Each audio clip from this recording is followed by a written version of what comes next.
Disconnect my Bluetooth speaker. All the things. All the things. I don't know my Spotify playlist.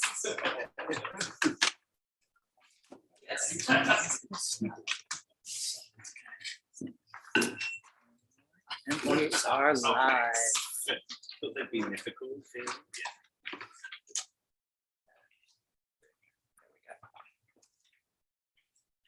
Okay, so welcome everyone to this launch event for Queer Heroes of Myth and Legend with the author Dan Jones and in conversation with Joshua Mackey.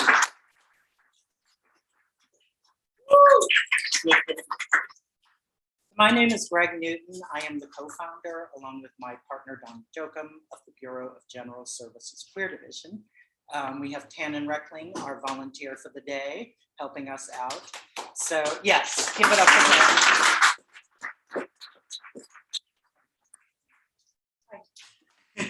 Tannen. And the Bureau is an all-volunteer organization. So this is a project that my partner and I founded back in 2012. We've been here at the center since 2014. The short explanation for our very lengthy name, Bureau of General Services Queer Division, is that we're a government agency for a government that does not yet exist. So we hold this space for queer culture, queer books. We have regular bookstore hours, Wednesdays through Sundays from 1 to 7 p.m. And then we often do events in the evenings or on weekend afternoons. So if you'd like to be on our email list, you can sign up for that at the back of the room, and you'll get an email every other Monday about our many upcoming events. And for those of you online, you can go to our website, bgsqd.com, just rolls off the tongue. We made things easier on ourselves. bgsqd.com, you can sign up for the newsletter there. You can also check out upcoming events on the calendar online. Because we are an all-volunteer organization, we survive on donations and on sales. So we do have a suggested donation of $10 for attendees. I'm going to pass around a bag. If you're able to give something, we appreciate it. If not, do not worry. And if you'd rather use your funds to buy a book, you should absolutely do that. That way you're supporting both our authors as well as the space. So I'll pass this around. Like I said, if you're able to give something, we appreciate it. If not, no worries. And there's change in there. You can also give on Venmo at BGSQD, and we'll get the money that way as well. And that goes for those online. So before I introduce our speakers, I wanted to read a land acknowledgement. So the Bureau acknowledges that our organization operates on the unceded land of the Munsee Lenape. We are actively seeking to partner with and provide material support to a local queer Indigenous organization. And we hope to make an announcement about this partnership in the near future. But in the meantime, we encourage you to join the Bureau in signing up to make a monthly donation to the American Indian Community Houses Mannahatta Fund. The Mannahatta Fund, according to its website, is an invitation to all settlers and non-native people who wish to acknowledge the legacy of theft and genocide that comprise the history of New York City and the United States. And you can find out more at mannahattafund.org. All right, so let me introduce Dan and Joshua. Dan Jones is a best-selling British author living in New York, a one-time magazine editor, ID Magazine, Time Out London. Dan writes about fashion, grooming, booze, and queer culture. Joshua Mackey is an editor, writer, interviewer, and culture, film, TV critic whose writing is at the intersection of Black, queer, and nerdy. I love that intersection. It's a great place. The assistant editor for LGBTQ-focused publication Into. His works can also be found in Nerdist, Huffington Post, and Geeks of Color. Lovely publications. All right, please give it up for them, and let's get started.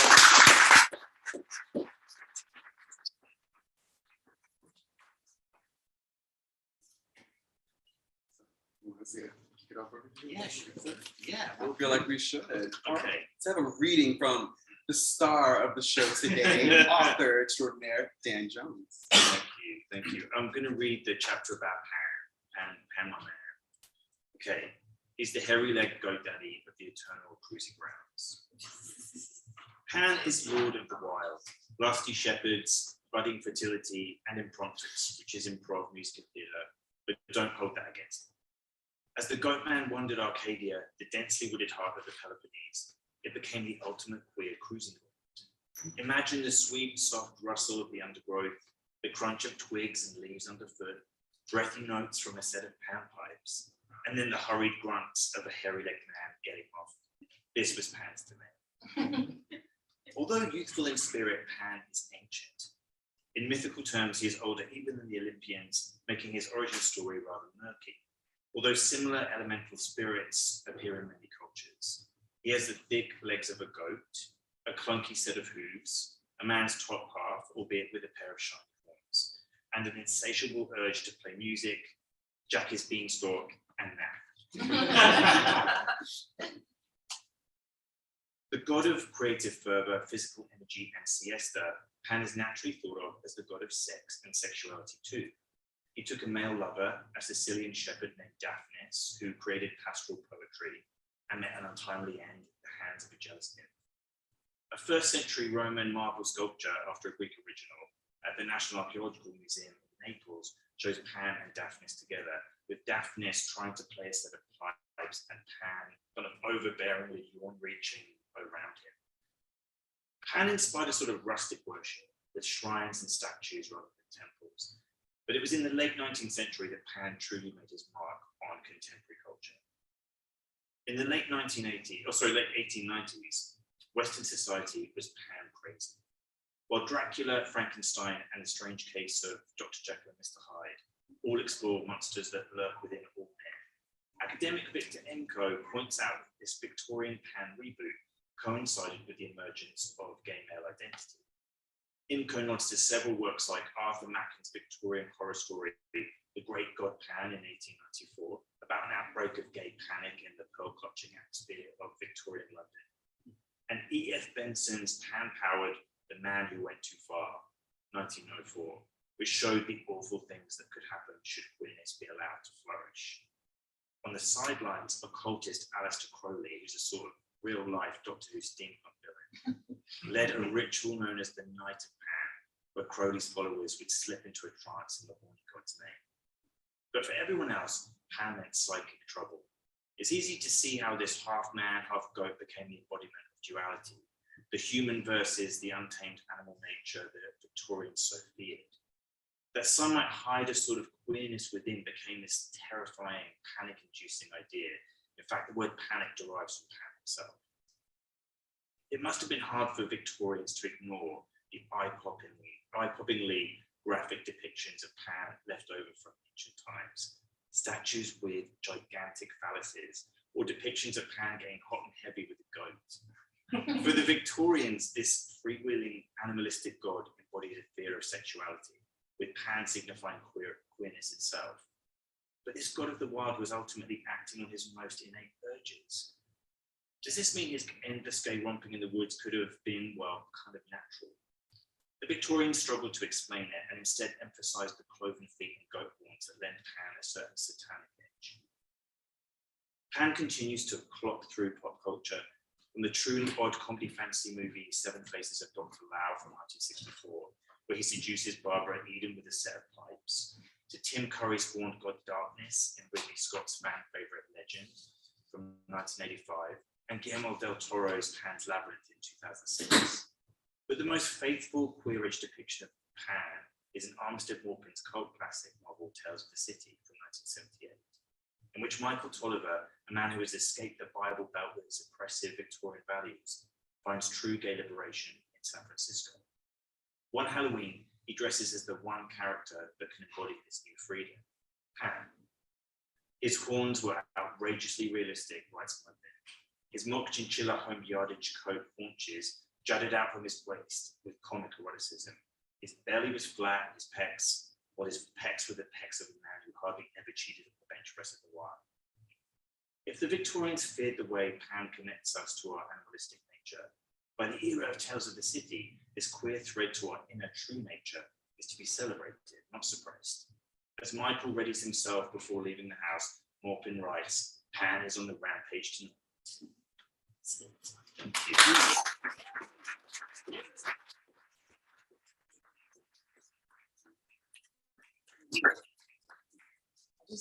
I want to acknowledge how we were all just so zoomed in. We were here with you, okay? Hanging on every word. I know y'all were here online as well. I mean, gotta give it up for the words, the recitation. When's the Audible book coming out? Oh, it's already out. Please. Yeah. So I'm so excited to be in conversation with you about this wonderful book here. Let's make sure everyone can see right here. Queer Heroes of Myth and Legend by Dan Jones himself. So Dan, obviously you and I are very, very nerdy. We've had that conversation already, y'all. Yeah. So I gotta understand, and we need to know what first got you into myths and legends. I think, well, I know actually specifically it was one thing. And so when I was a kid, I saw an incredible movie on late night TV. And it was already old by the time I saw this movie. It was Clash of the Titans, the original one. Okay, I'm glad other people know this movie. And I adored it. I just thought it was incredible. And I loved how heroic and strong Perseus was, played by Harry Hamlin. But I really loved him. Like, I really thought he was very especially brave and really super strong and kind of glistening. And sometimes his toga would slip and one nipple would be showing more than the other one. And I knew it very well, this movie. And I think later on, I realized, I think, do I want to be Harry Hamlin in Clash of the Titans? Or do I want to be with Harry Hamlin in Clash of the Titans? And that whole kind of like confusion, which felt kind of super exciting and weird and mythical, is kind of where my sexuality started as well. So it's kind of weird. And that sounds weird, like I think my sexuality is mythical. I don't think it is. But whenever I think of it, I kind of go straight back to that time and I think of that. And that just set me off on this kind of obsession with myth and legend. And they are just like the sauciest, most incredible stories. And yeah, I love how there's kind of queerness in there right from the very beginning. It's just kind of sitting there. No one seems to have sort of censored a lot of it. Yeah, I love that kind of world. But yeah, generally it's from that time, Harry Hamlin, Clash of the Titans, onwards. Yes, yeah, that's it. What a great start right there. All right. So we understand where the inspiration came from. So why this book and why now? This is a good question. I've been wondering about the why now bit, especially. I think there's a growing appetite for queer stories, absolutely. I've always loved this idea and I've tried to pitch it loads over the years and it hasn't really caught fire. I hadn't in the past. And if I'd given a publisher kind of like 20 ideas, it would be like the 20th idea on there. And it would, because I just thought no one's going to pick this up. And then about 2 years ago, I got connected with this amazing publisher and I gave her this list of 20 ideas. I mean, I do get something. These are not always the same 20 ideas, but she discounted everything apart from this. She was so into it and I didn't even really have to sell it. I actually was kind of surprised and I was like, you want the myth book? And I just was super happy about it and sort of like launched off on that point. So I think it shows that there is a kind of there's more of an appetite. There's also more confidence, I think, in terms of like commissioners and in TV and books as well. But it also feels, I think, I just was thinking about it, it feels like a kind of cliche to say that representation really matters, but it really does really matter. And I think these kind of old stories show a kind of a connection that we might have if we're queer people, kind of lineage to the past, which might feel very enriching and inspiring. For some reason, that feels more important now, maybe because people feel kind of embattled. But yeah, I think that's why I think there's some good things in there. Is that I think there's more confidence, more appetite for queer stories. However, I think maybe some of the reasons are because there might be some sort of negative influences on everything. We're trying to find that kind of meaning, maybe. Yeah. I mean, there's plenty of meaning here and plenty of salacious stories as well. I mean, I was like, oh, it's all great. Dan wasn't the only party boy. Let's just put it Yeah. And Dan, again, we are very nerdy. we Yes. fanboy over these different myths and legends, and of course the TV representation that we'll talk about too. But Yeah. you know, did you ever find yourself continuously fanboying out as you were writing? What was that writing process like? Because we all want to know and get inside your mind about that. Oh, yeah. I mean, I felt like I kind of knew the subject pretty well, and then I just found myself surprised all the time. I really dug deep. There were some challenges. I think some of the stories, they're always told in a certain way, and then when they hit Victorian historians and academics, they kind of get changed and filtered, and they kind of all these crazy, sexy things hit this filter and don't always quite get through. So there's lots of sort of returning to those original texts and stuff for other academics, and I think I tried to as well. I'm not obviously reading in ancient Greek, but I tried to go back to some of the original texts. But I also discovered like loads of incredible kind of queer academics, which I thought were super interesting, and they're all doing incredible work on very specific idiosyncratic parts of myths and legends. Like I can't think of an example right now, but they are just like the fact that they got them signed off is like amazing. They're going to spend 3 years researching like pants, underpants, or something like that. It just feels really like what they mean to contemporary culture today. I'm like, yes, I'm going to read that for sure. Yes. You know, I love that. Also, I'm going to be selling pants, underwear. No. Yes. So, is there a particular narrative that, like, this is my favorite one and I had to include this when you were going through the writing process? Yeah, absolutely. I think it's the first chapter is Achilles and Patroclus, which is in Madeline Miller's super famous book, Song of Achilles. So I'm sure some people here have know it. Mm-hmm. And it's just this like incredibly devastating love story. It's a war story. It's the story of sacrifice. I just think it's just so beautiful. And I read this quote from her as an author where she said she didn't think of this initially as a queer story, but she saw the kind of, I think the quote is like physical devastation in the writings of Achilles when Patroclus' lover is killed. This physical devastation that he feels, it equated to her. She was like, this is a queer love story. These men are in love with each other, and one's given his life for the other. And it's a really moving book as well. And it's kind of it almost feels like it's part of like fan fiction world as well, which is so huge, and everyone loves to imagine and write about loads of like lusty gods and goddesses like getting it on. But this is such a sort of beautiful aspect of that.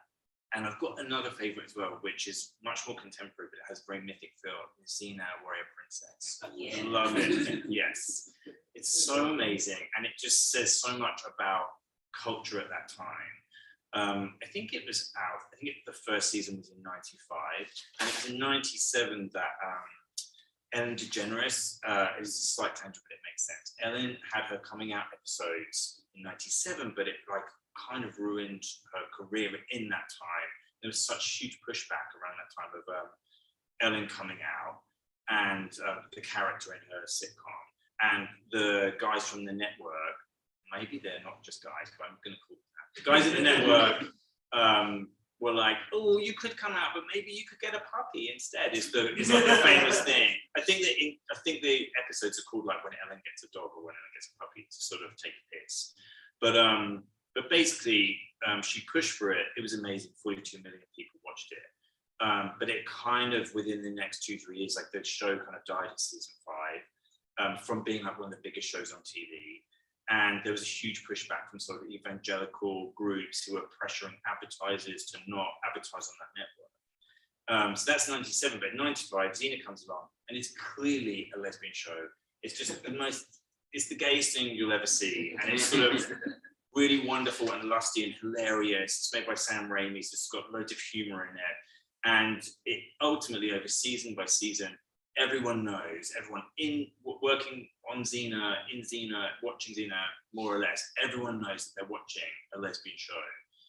And yet it's never said explicitly because they had to appease the network. It's probably one of the last shows like that had to hide queerness, because I think it also slightly overlaps with Buffy later on, when Willow's kind of coming out story is really beautiful and very measured and lovely until she becomes Dark Willow, the crazy witch, and that's a whole other story. Mm-hmm. But I think I love Xena because it's like the last time that we were sort of like very clever in terms of like both hiding queerness, but also really celebrating it and being really like, so the subtext is definitely loud. There's like all these scenes of them like having sexy baths together, giving each other massages. There's also like a beautiful sunset moment where Xena gives Gabrielle, her female sidekick, reads her a special poem that she's had commissioned to show her love. And the poem, she was like, oh, and it's by my friend Sappho. And it just like, the whole thing is like, everything is just so wonderfully done. It's such a sort of obvious sledgehammer way. And everyone kind of queer, watching it is like, we got one over on you. I love that, basically. Yeah, thanks. Of course, they were friends. They were roommates. They were always a roommate. Yes, exactly. On that topic of Xena, we have our myths, we have our stories that are also not just within text, but they're also on screen, whether that's a silver one, whether that's, streaming giants over here. But Xena is one. Yes. Lots of queer subtext, regardless of whether or not they want to say it out loud. Yeah. And then you move forward to the movie and TV version of Interview with the Vampire, which, oh my God, queer. Yeah. Literally, I think it's written in there as like what the first same gender vampire parents. Yes. Yeah. That's it. So like Anne Rice she's into when she was around 70. Was someone proposed to her? They were like, oh, in the story, there's like Louis and Lestat, and then they make a child a vampire, Claudia, who's 10 years old at the time, I think, in the film. And they're like, oh, it's almost like they're a family. And then apparently in the interview, Anne Rice is like laughs, but in a lovely way, and she's like, oh, I hadn't thought about it. They're the same. They're the very first, same gender parents, basically, your family. So I think that's kind of she hadn't imagined it. She did know that the whole thing had very queer vibes, because when she was trying to push the movie, she was kind of worried about actually it being picked up, because it seemed like in some versions of the script a love story between two men. And she in the end, she was like, how do I make it straighter just to get it over the line? And then she was like, why don't I make Louis or Lestat a woman and get Cher to play her? And we're like, come on, you just made it queerer. Just go with the two guys. Yeah, that's what she did. And it's such a steamy movie. Sorry, but I think you are a fan of the show, the TV show. I am very much so. Okay, yeah. So and it is impossibly queer. It's it's loudly queer. So I love that. But because we have that representation, those in from there to like Game of Thrones, all these different queer elements are represented in TV. But I want to know, where can TV go that these myths and the written text can't go when it comes to taking queerness and exploring queerness? Yeah, I think there's a real flexibility in terms of TV and how it approaches those kind of like mythical queer stories, for sure. I think there's something really unique about the way TV exists sort of like symbiotically with the fans and the fandom.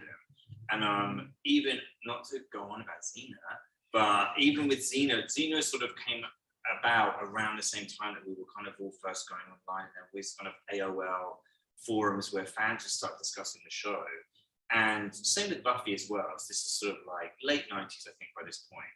And showrunners and writers took notice, and they realized that what the fans wanted is actually, sometimes they have great ideas, and their imaginings of like queer relationships between certain characters that aren't explicitly queer on screen, that kind of gave them ideas. So I think TV can be much more reactive, and it can reflect whatever's happened in culture like that year or the year before. And I think there's that kind of flexibility and the kind of like honoring the fans, keeping them happy, because also if the fans get upset, then you're kind of ruined as well. So I think maybe it's a bit of a convoluted answer to your question about what it can do for queer myths, but I think it can kind of like, I guess it can kind of like subvert them and change them and be really clever with these kind of very archetypal old stories and give the fans what they want, which is usually just like two people getting it on. Yeah, I know. I want to see that too. Yeah. I'm in that forum, like a kiss. Yeah. Creating the fan fiction. Yeah. Right. We'll ruin you. Yeah. Yeah. So it's it's quite interesting because as we talk about how these myths are obviously in these stories help to influence TV, you know, Yeah. especially my love of Interview with the Vampire. Shared love. Yeah. Share love. And speak and share. Yeah. That is- Yeah. I think that would actually have been quite a cool movie. But, yes. We digress, but Yeah. we do stand, that's for sure. But we also recognize that there's queerness everywhere, and these myths and these stories remind us that when we're talking about Penn, we're talking about Guru Kumar, we're Yeah. talking about anything within Shakespeare for that matter. Yeah. You know, what is it that we know, or what can we learn from the fact that these myths or these stories can teach us about how queerness is everywhere? I think it's slightly tricky, but I think that there's one thing I saw that kind of linked almost all of the stories, whether they were kind of like ancient ones or contemporary ones, and they're almost all about, ultimately, about gender non-conformity. So they're about people being liberated from their original kind of like gender expectations, and even if it's just for a short period of time in the story, and finding there's like this incredible like inspiration or liberation from doing that, or from really sort of being themselves, basically. It's very like, I mean, it sounds a little bit Hallmark card, but like the ultimate, I think the kind of question is like these characters like are themselves for like a short period of time, and it either ruins everything or makes their life better, but there's some sort of authenticity there, I think. That's not a great answer, but I think that's kind of where I'm at. Apologies. Yeah. No apologies needed. You wrote this book. So yeah, it's my life. Yeah. which means you get to tell all these different stories within there. And so I recognize that we need to also talk about gender nonconformity, but we're also talking about different, there aren't just gay stories out here, okay? And it's not just bisexual stories. We're talking about stories of folks who are binary, trans folks on top of that, and that they continue to exist within there, but all of a sudden, right-wing conservatives just like to think that, you know, these lovely members of our community just popped up out of nowhere. Yeah. That's not the case, because they're also in these stories. So what do these stories also tell us about non-binary and transgender representation within this lore and within our world, for that matter? Yeah, I mean, maybe there's sort of newness or something surprising about the way we use language, but otherwise, that's the new thing. I think, like, we've talked about this before as well, but like all of these identities and people, we've all been here, but people have been here forever, whether we're in fictional stories or historical stories. And it's really wonderful to read about them from the past. And it feels really inspiring, and it feels like clearly if you're in a minority, there could be, almost always is, some type of struggle, and to hear about other people overcoming struggles in historical stories or old fictional stories is kind of incredible. You learn things. That sounds really trite, but yeah, you can sort of learn stuff, I think, from these. But yeah, I think the idea of like these identities appearing out of nowhere is bullshit. Mm-hmm. And we see that through all of these incredible old texts, basically. But maybe just, I was thinking like with there's a sort of in the book I feature Orlando, so it's not like a super old myth or even really strictly a myth, but I talk about Virginia Woolf's Orlando, and that character changes gender halfway through, and I love it. It's very like just to sort of like go in briefly. It's so like Orlando. I'm sure loads of people know the story, but Orlando starts off with this like kind of like goofy like sort of poet from Elizabethan times, very romantic and like prone to melancholy, and has this sort of like awful relationship with Sasha, the Russian princess, and then goes off to, I think, North Africa to some sort of colonial position in the military, and just never really quite understands life. It's all very comic.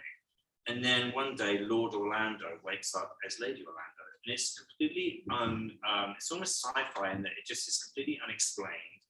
And then Lady Orlando experiences life in this other gender, and it's so fascinating what happens to her there. The best bit, I think, though, is she's really accepted, and that's what I think struck me about the book and the movie as well. There's a bit in the movie with Tilda Swinton when Orlando returns from overseas, as Lady Orlando and has to meet all her kind of old friends and her staff outside her incredible stately home.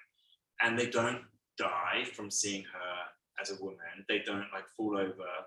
They look at each other and smile. And I think she says something like, "Here I am again." And that's as simple as it is. It's just really beautiful. It's just sort of like just incredible acceptance there, basically. Yeah. I love that.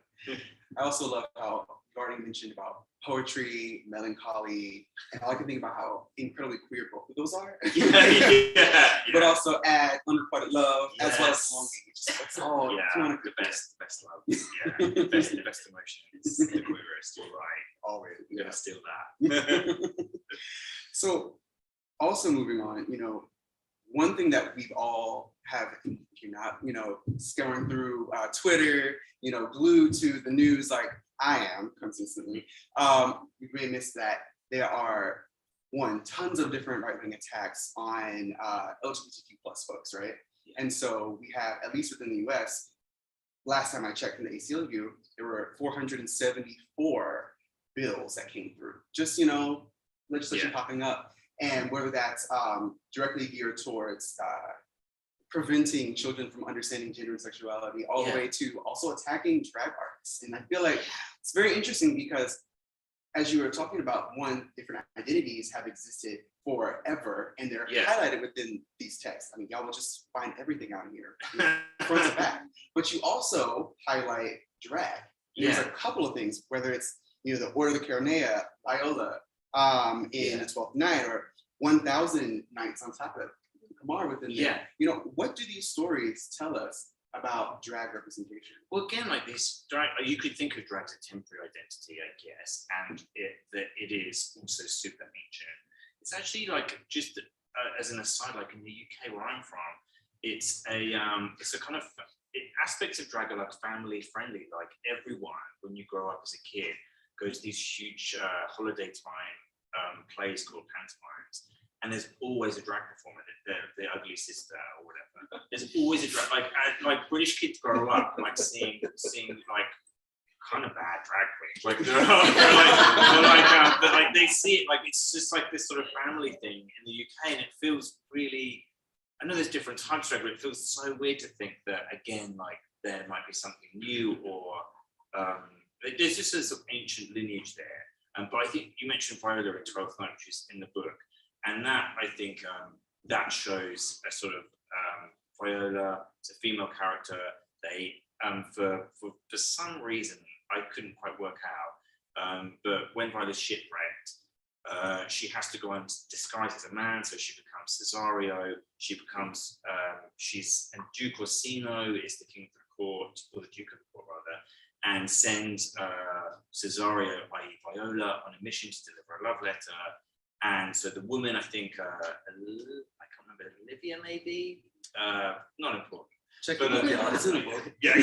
Please, So the woman that Cesario, i.e. Viola, delivers this letter to, falls in love with Cesario, who doesn't really exist. It's actually Viola. And then Duke Orsino, Viola falls in love with Duke Orsino. And then all of these characters are being played by men because it's a Shakespearean play. It was first put on, I think, for Elizabeth I with Duke Orsino in the audience himself. And it would have just like turned people's brains inside out, thinking that there's a man on stage playing a woman, playing a man, playing a woman, that's like Inception.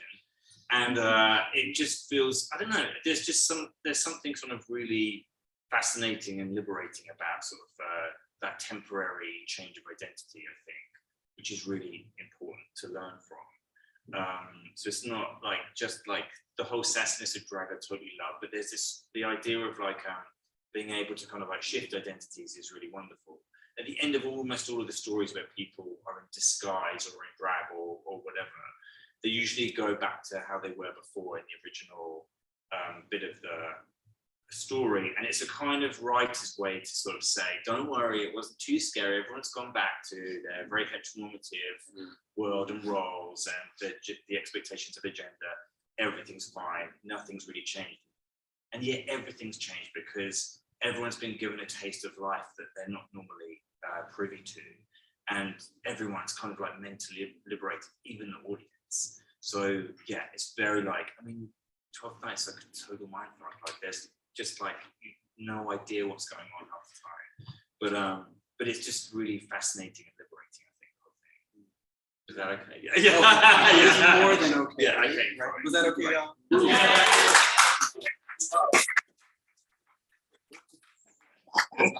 Would that be your ringtone? Yes. Your alarm. Wake up to It's my alarm. And I feel like, in addition to, stories that are in here, I mean, there's a lot of things that you become awakened to the truth. So many origin stories of Queerness in there. I mean, from the fact that the comic character Wonder Woman was created by a polyamorous triad, all the way to the trans subtext within Hyrule's #1 twink Link in Zelda. So there's so much that you can learn from within this book. And I recognize, even though we're in the midst of so much adversity and so much opposition towards LGBTQ plus folks just simply existing and flourishing, I recognize this book becomes kind of a shining beacon for a lot. I mean, you probably see the same thing. So, from your mouth to our ears, what do you think this book will be able to help accomplish, or what will it help to represent in opposition to that? Oh, that's really good. That's a really good, tricky question, Josh. But I really hope people. I hope people find it entertaining, and which is quite a simple thing to ask. But I just feel like you learn something. You have such a link with someone when you can try and make them laugh at something, or just sort of see this sort of stupidity in something.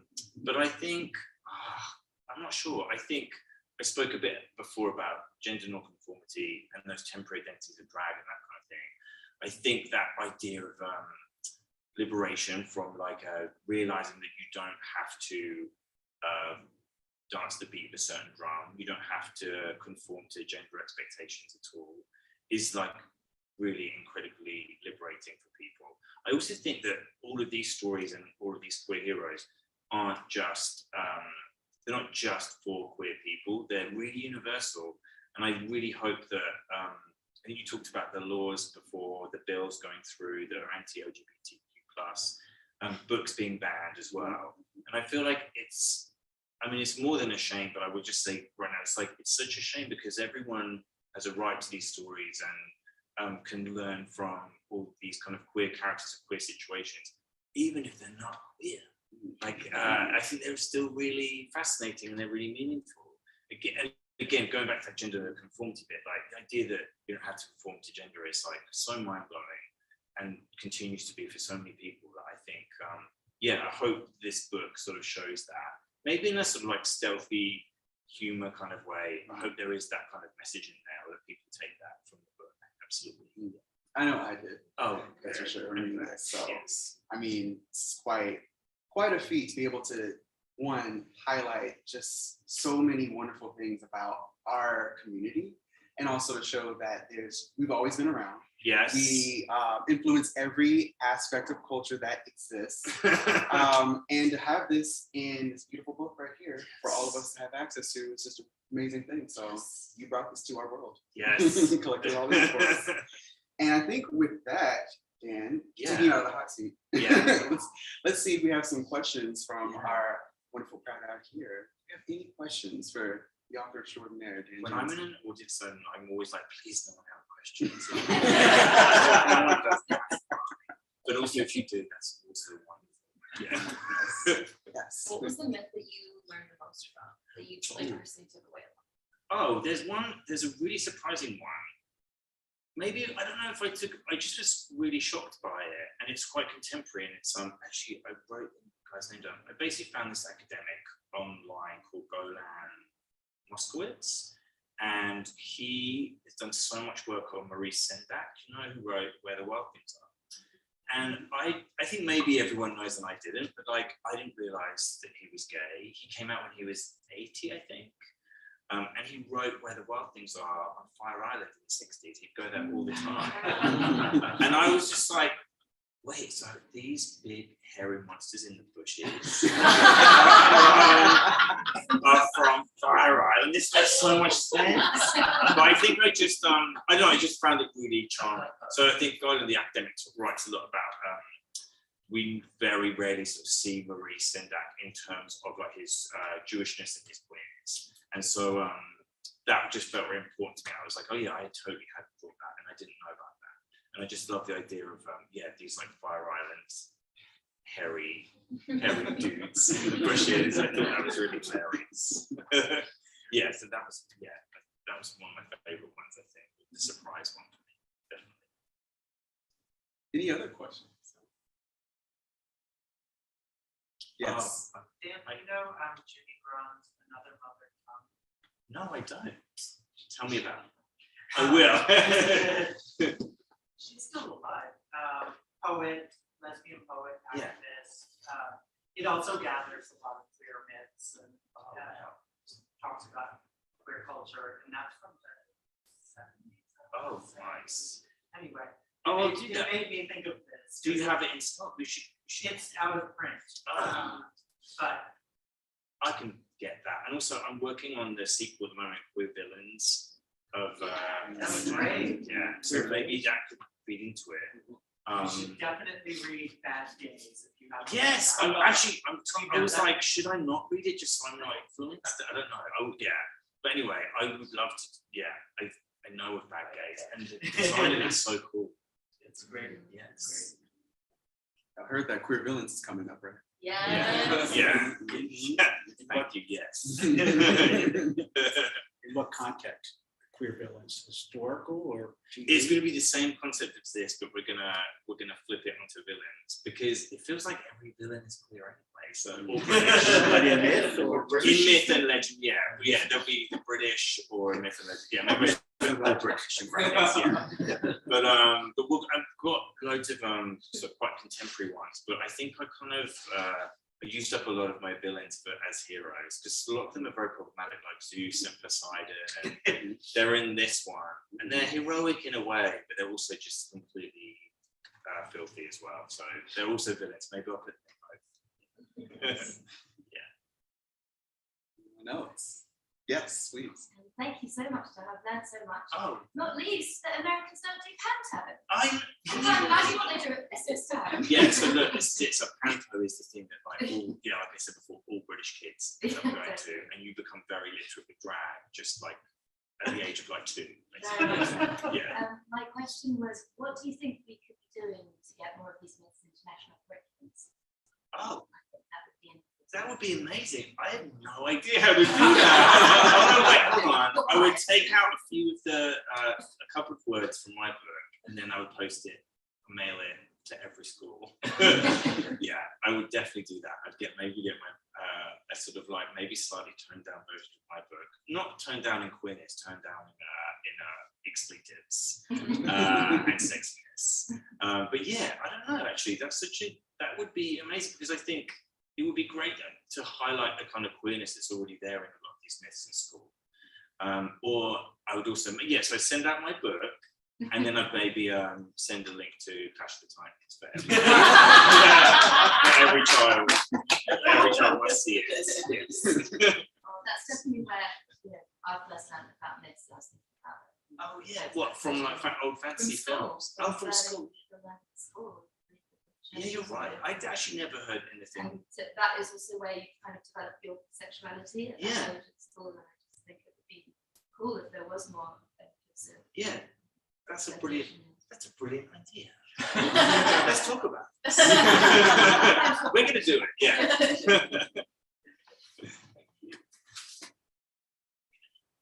Yes, please. Yes. Do you think that all nymphs are queer? Are all nymphs queer? I don't know. Do you know what? I'm good at if it has to be one or the other. Yes. All nymphs are queer. There's certainly I don't know actually, like, yeah, they are. I'm not sure exactly what they are in terms of the story. I know that like they can be very vengeful, but that doesn't necessarily feel like a queer thing. They're very beautiful, which is clearly a queer thing. Yeah, I think so. Let's say yeah, they are. Thank you for that. Yeah, thank you. Yes. Hopefully I'll give you a very softball one. Oh, please, yeah. Yes. So you're talking about queer as gender nonconformity. Yeah, Also, I think when I think of the idea of queer, it's also about the perception of the person onto whatever the subject may be. oh, yeah. So it's really a simple question from before researching this book till now, Yeah, like, because you're the one who went into this with that wonderful chapter you read, where you really went into a lot of history and context. yeah. Is there one thing that sort of you pulled out from your experience doing this from before to at the end, like Maybe, in terms of yeah. your perception? I think sometimes I was trying, I didn't want to, I was a bit nervous about like queering everything or seeing everything as queer, but at the same time, a lot of it is. but I didn't want to think of everything as being queer, and not everything has to be.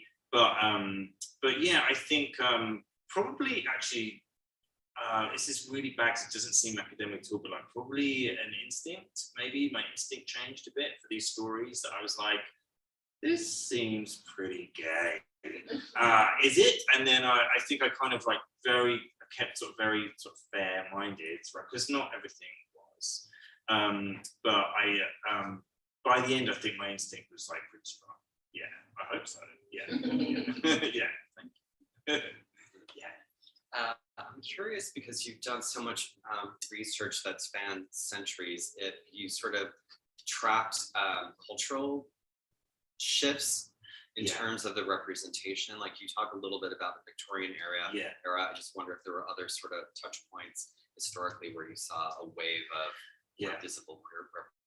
I think, I think I might go back to reaffirm the Victorian point, is that I feel like, and why I love kind of the Pan story is because the Victorians were like obsessed with the sort of nature of being natural, and they just couldn't understand. They also sort of like were extremely conservative. So they couldn't understand same gender love or like anything that wasn't super sort of heteronormative. And so they had to constantly like marry up like their love of sort of nature and the ancient world. Like they would love to sort of like, they're always digging up statues and restoring them in Italy and in Greece and Athens and Crete. And they would just find these like hilariously sexual things, which they just didn't really understand and found them really salacious. I can't think of any other ones apart from maybe, which was quite specific, was again the Xena example about hiding kind of queerness in plain sight and how that isn't really done anymore. There has been a shift there by the late 90s. And I think that might have something to do with how we used the internet around that time and how it showed that all the makers of all these stories actually that there was like a really strong fan base and that they maybe gave them the confidence to include sort of queer stories that were obviously queer. Maybe. Hope that answers a bit of a question. Thank you. Do we have any more questions? I think that's a wrap. Thank you for the memo.